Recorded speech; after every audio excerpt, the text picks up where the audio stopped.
El Señor esté con vosotros.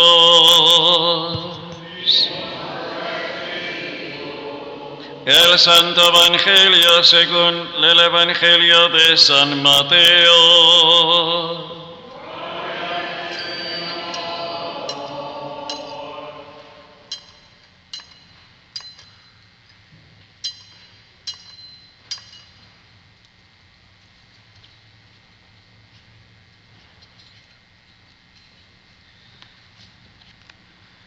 En aquel tiempo, cuando Jesús vio a la muchedumbre, subió al monte y se sentó.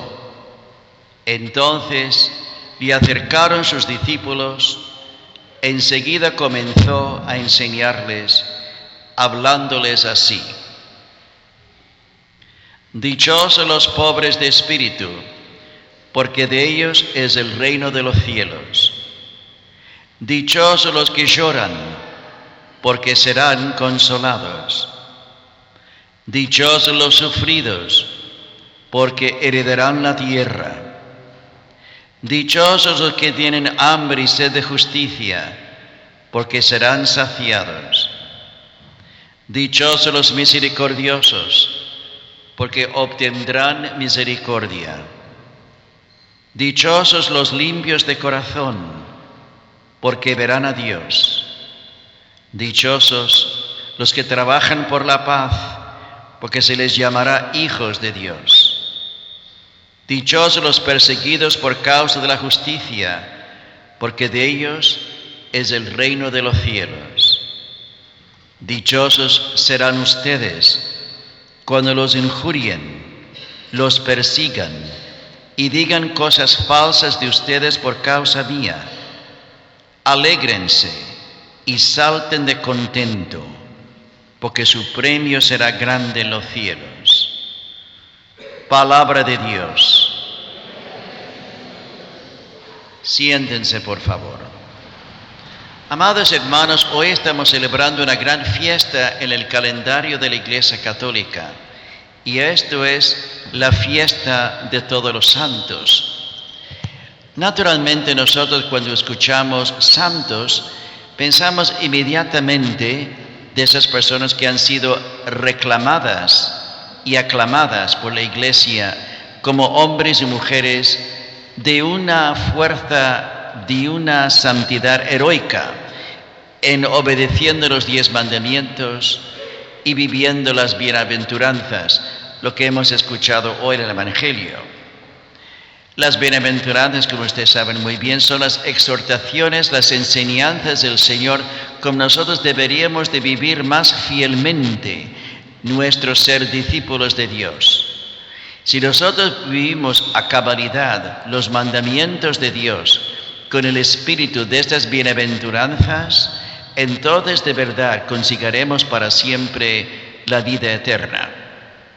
Los santos que nosotros sabemos, como San Martín de Porres, Santa Rosa de Lima, San Toribio de Mogrovejo, San Juan Diego y otras personas más a lo largo de la historia de la Iglesia, reconocidos por la Iglesia como hombres y mujeres de un gran sentir de obediencia a la voluntad de Dios en su vida, esos santos conocidos llamamos nosotros santos canonizados.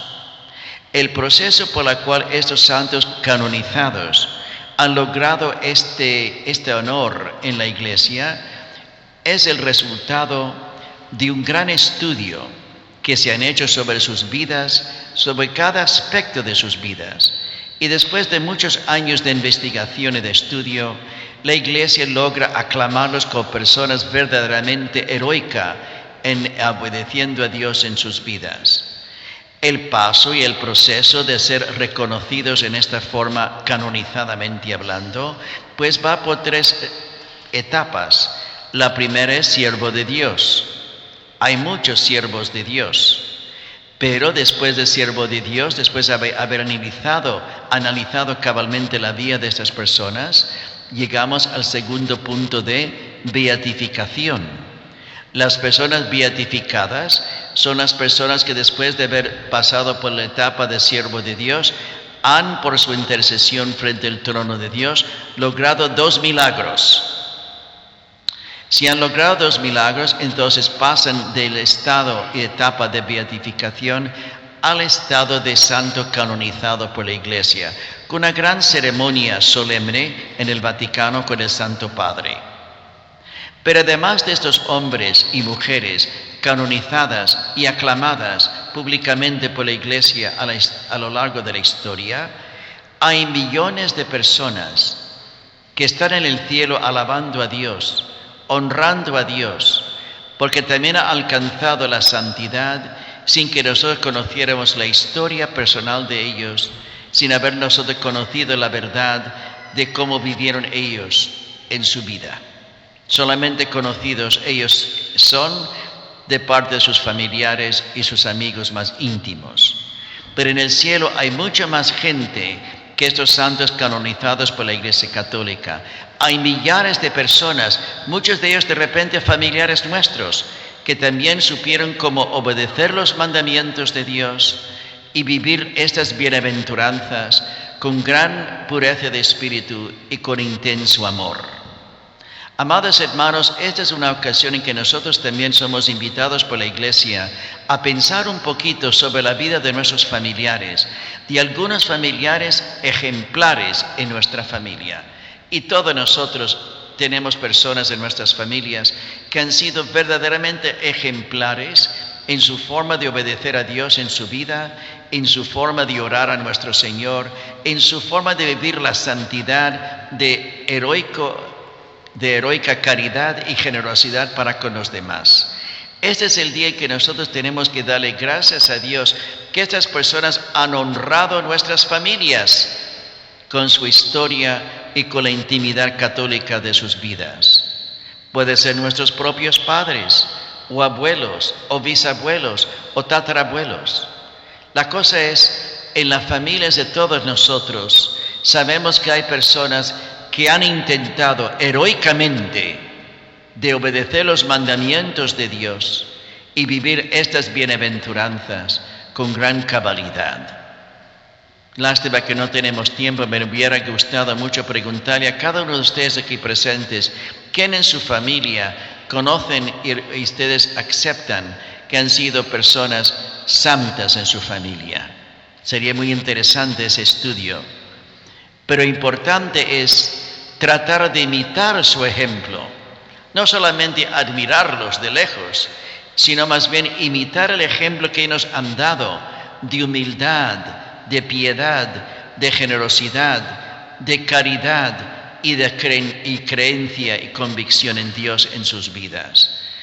Nosotros sabemos muy bien que en las tradiciones nuestras hispanas católicas han habido tantas tradiciones tan hermosas y tan bonitas, como por ejemplo no solamente en los países del Caribe, en Guatemala como en México, en donde quiera, donde había una comunidad hispana a lo largo del continente nuestro, había una gran tradición en que las mamás, en particular las abuelas, rezaban el rosario 3 veces al día. A las 6 de la mañana cuando se levantaban después de haber preparado desayuno para su esposo y sus hijos, a las 12 del mediodía y después de la noche en familia rezaban el rosario. Rezaban el rosario 3 veces al día. Y sabemos que antiguamente había mucha gente sumamente generosa y caritativa en nuestros pueblos y en nuestras ciudades. Tal vez había ciertamente las sociedades nuestras hispanoamericanas, como también en España, había unas gran diferencias de clases. Había una gente sumamente adinerada y acomodada, y había muchísima gente campesina y pobre. Pero también entre esa gente campesina y pobre había mucha gente sumamente generosa, dadivosa, y que compartía lo bonito, lo mucho y lo poco que tenían. Eso sabemos todos nosotros. Yo me recuerdo unas tradiciones más hermosas en Guatemala, que lastimosamente no la podemos vivir aquí en Estados Unidos, es de que en todas las parroquias, en la mía donde yo fui, donde trabajé por tantos años en Guatemala, siempre le damos posada a todo el mundo. Una de las cosas más que me encantaban de Guatemala es darle posada a la gente.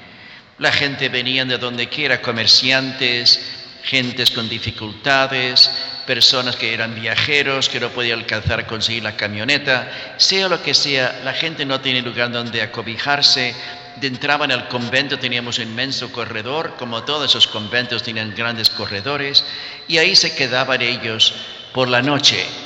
Había unas personas, me recuerdo en nuestra parroquia donde trabajé por tantos años, que se quedaron por 3 años, donde cocinaban, donde dormían, yo les dimos linternas por ellos, y ahí se bañaban y todo, por 3 años o más.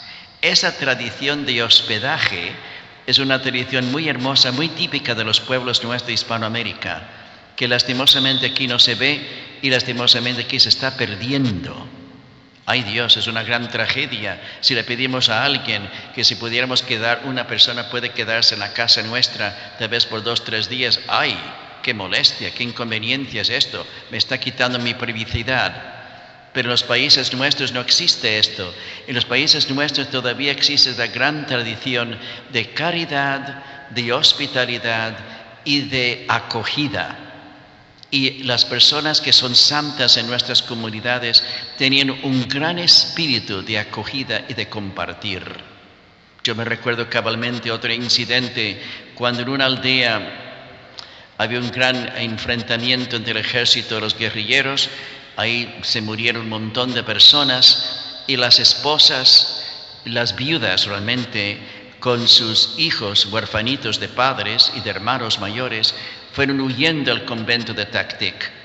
Y veo que la gente en Tactic espontáneamente, el pueblo donde yo estaba se llamaba Tactic, la gente espontáneamente salieron de sus casas para cobijarles, para darles comida, para cuidarles, para arroparles, una cosa fantástica. Esa tradición nuestra de caridad, de acogida, de hospitalidad, no podemos perder nosotros, aunque estemos aquí mismo en los Estados Unidos. Ciertamente es difícil aquí mucho más que allá, porque por lo menos allá en nuestras casas, aunque casas humildes, siempre había un corredor donde alguien podía quedarse, siempre había un pequeño jardín donde podían también quedarse. Aquí estamos todos apretujados en apartamentos donde apenas podemos quedar nosotros mismos, eso es cierto, pero siempre hay una salita, hay una butaca, hay un colchón donde se puede recibir la gente por un ratito. No podemos perder esa tradición de acogida, de hospitalidad por estar aquí en este país, porque esa tradición nuestra es lo que ha adornado y ha decorado maravillosamente nuestra cristiandad hispanoamericana.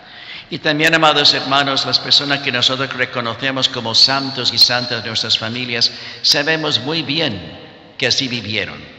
Yo conozco la historia de una familia muy íntima, la mía realmente, en que la señora pues tenía su carácter muy fuerte y amaba entrañablemente a su esposo.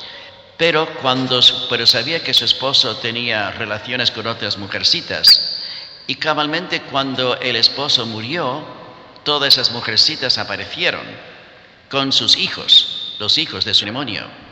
Y esa señora tuvo la dignidad de no participar al entierro de su esposo, porque ella no podía estar a la par de esas otras mujercitas que habían los amantes de su propio esposo. Pero cuando esos niños de su esposo con esas mujeres llegaron a su casa para que ella, la doña, pudiera ayudarles, hasta ayudarles con los estudios, con comida y ropa, ella los ayudó, porque ella siempre decía de que esos niños no eran los culpables del pecado de su esposo. También en Guatemala conocía varias mujeres alemanas que sus esposos también tenían muchos niños con las mujeres indígenas. Y a veces esas mujeres indígenas con sus hijitos, los hijos de sus esposos, llegaban a las casas de esas alemanas y esas alemanas los recibían, los ayudaban y aportaban caridad para ellos. No gritaban ni les condenaban. Esa es caridad. Y esa es justicia a la manera de Jesús. No condenar, pero ayudar. No condenar, pero aportar. No condenar, pero compartir. Y por eso esas personas son santas frente a Dios. Por eso, amados hermanos, ser un santo no es necesario tener una gran cuenta bancaria. Ser un santo no quiere decir una persona que tiene una carita bonita, que está en Vanity Fair o cualquier una revista. Ser santo para Dios es una persona que es rica en actos de caridad y es rica en hospitalidad, acogida y amor para con el demás. Ese es el santo y la santa para Dios. Puede ser una mujer enferma, puede ser un hombre tal vez muy pobre, pero si tiene un espíritu caritativo a la manera de Jesús, para Dios esa persona es rica y más rica que cualquier rico que tiene una gran casa, pero que su corazón está cerrado a la caridad para con los demás. Dios no mira la publicidad de las personas, Dios mira el corazón nuestro para si ese es limpio, puro y caritativo. Por eso, amados hermanos, en esa Santa Misa pidámosle a Dios que nos dé a nosotros un corazón como el corazón de Jesús, que ama a los demás por más difícil y desafiante que esto sea, que compartimos de lo más pobre que nosotros seamos, en nombre de Jesús, para ser rico frente a Dios, y cuando llega el momento de nuestra muerte, Él nos recoge y nos dé la vida eterna.